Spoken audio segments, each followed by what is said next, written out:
I'd look silly with like a 2-foot cock, wouldn't I? I'd look ridiculous. It would look ridiculous. Oh, look at my big cock. Well, you look ridiculous.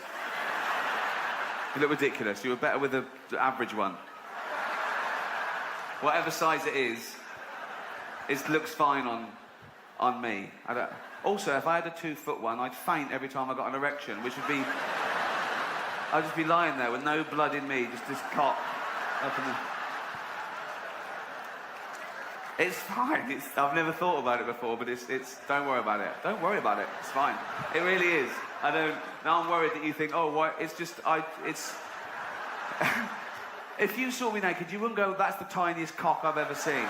You fucking wouldn't. You wouldn't make... You'd look, you'd go, as a naked man, you wouldn't have to squint. I don't know why I did that. I don't know why I did that. You wouldn't have to squint. You'd go, there's his penis. It's fine.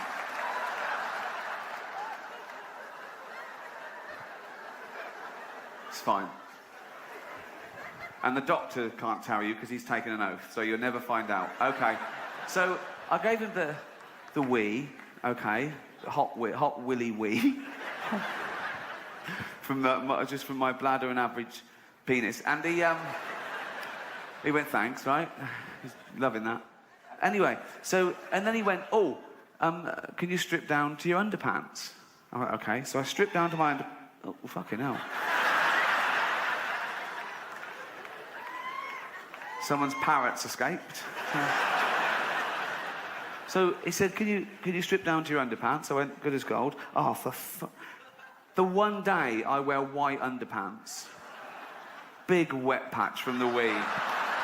Well, why didn't he warn me? Why didn't he say, be careful, I'll be checking your underpants in a minute.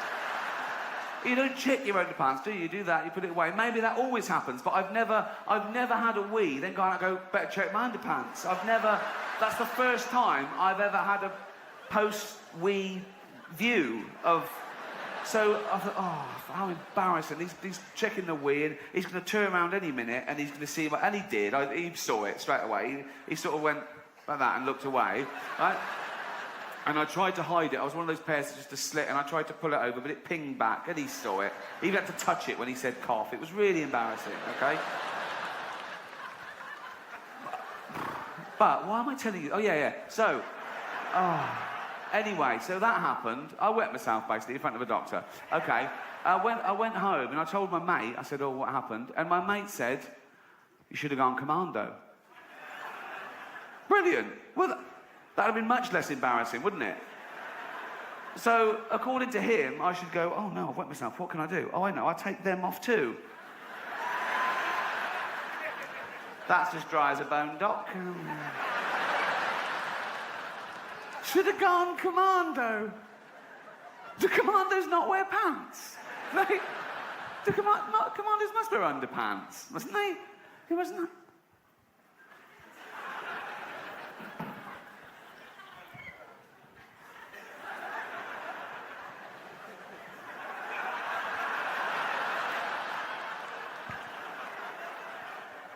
Why aren't you wearing underpants?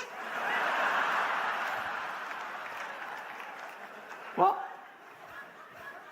I'm a commander and I'm wearing underpants. I have never heard of that. I've never heard that phrase before. They're going to see that.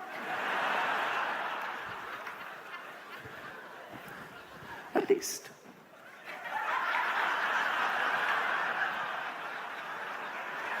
Oh, they're definitely going to see it now. There's barbed wire. You're going to lose that. Should have gone commando. Thank you. Oh.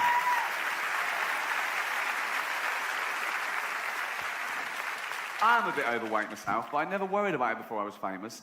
And I'm not vain now.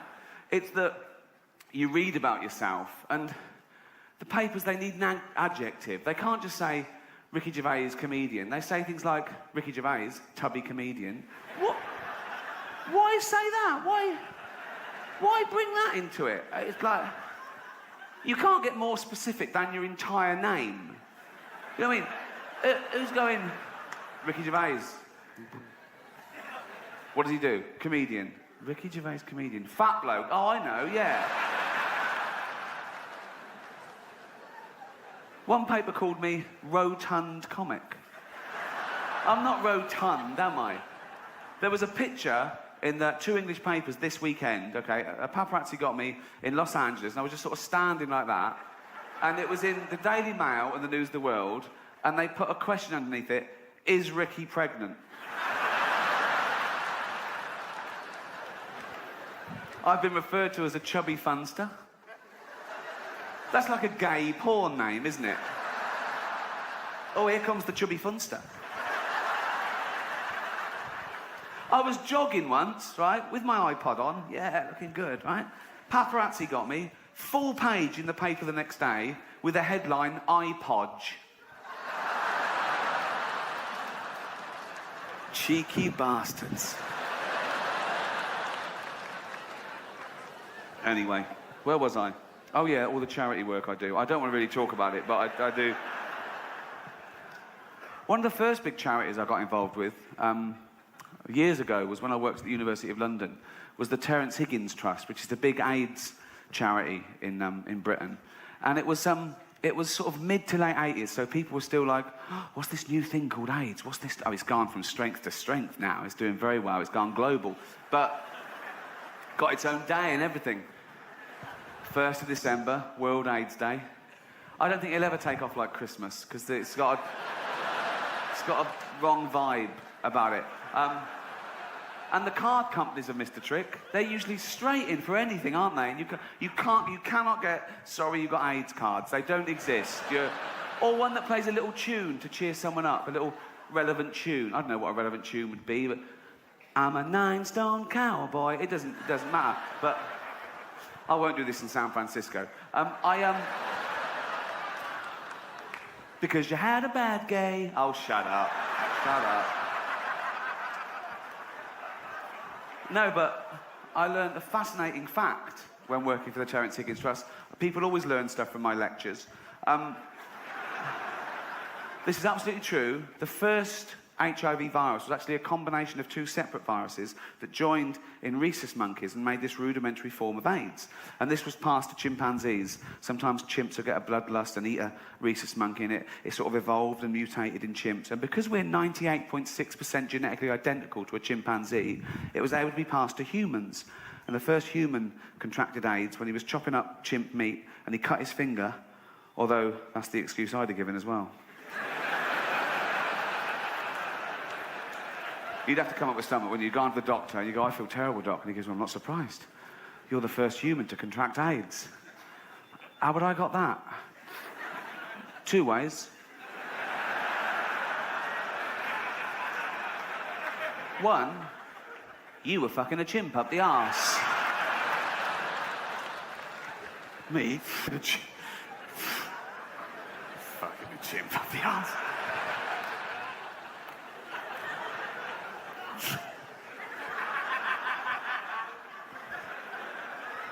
No way.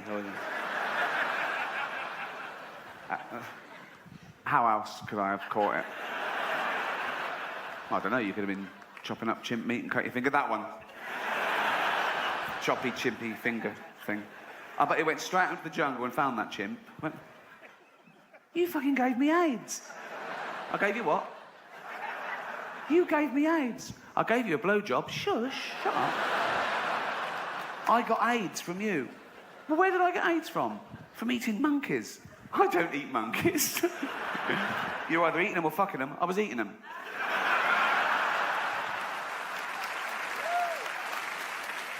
But the greatest thing I learned when working for the AIDS charity was that this is the best leaflet in the world. Okay?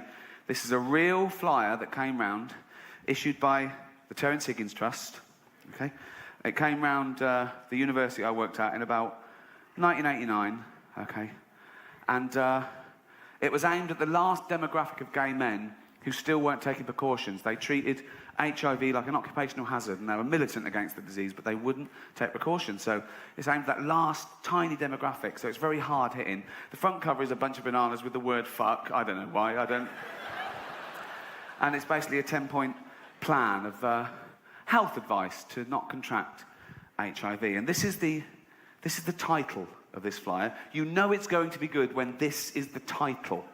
Okay? Ready? You know, you don't always have to have anal sex. It's good to know, isn't it? Think of an old couple in a doctor's waiting room. Just looking through Reader's Digest, and she goes, oh, what's this? Oh. You know, you don't always have to have anal sex. See, I fucking told you. Okay, and it's basically 10 suggestions of alternatives to that little act. Okay? I'll just read some to you. Number 1. Okay, this is real. Okay. Number 1. Why not? Always starts the same. Why not? Okay. It's a soft sell. They're not pushing it on you, but... Okay. Number 1. Why not just jack each other off? Look at that. I've got the new flyer, Larry. What does it say? Well, let's have a look, shall we? Let's do one now. Okay. No more up the arse for us. Number 1. Why not just jack each other off? All right. Oh.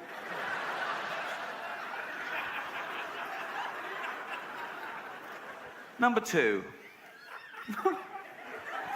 Always starts the same. Why not? Right. Number 2. Why not just come on his back? It's the casual nature of it. Like it's a recipe. Why not just throw in an onion?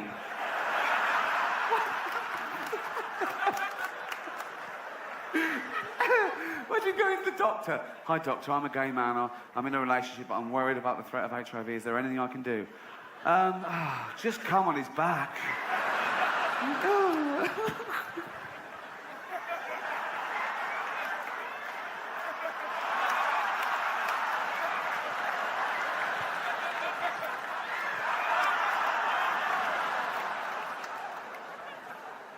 Number 3. Number 3. Oh, so I used to read this out to everyone I met, and they'd be laughing at number 1 and 2. I'll get number 3, they'd go, hey. Number 3. Why not just come in his hair? Not the hair. Not the hair. On the back, sure. On the back, go on.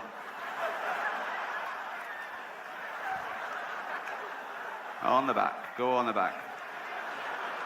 Where are you fucking aiming that? No. Not on the hair, no, there. There. I don't trust you, I'm putting on a shower cap.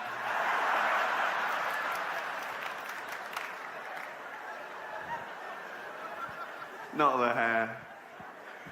Number 4. Oh, okay. I have not before or since heard such great use of the term e.g. as in this next sentence. Number 4. Why not try? So that people can think this is a bit difficult. Like, just please have a go. Okay.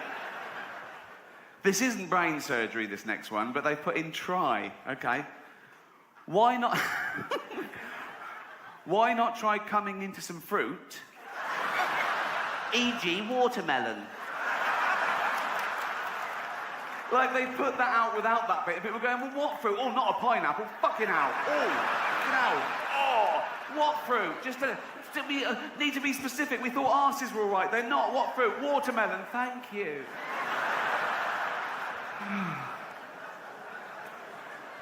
And on and on. Okay. I want to just skip ahead to number 10, okay?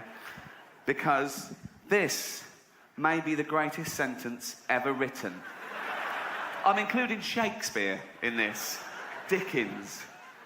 The Office. Number...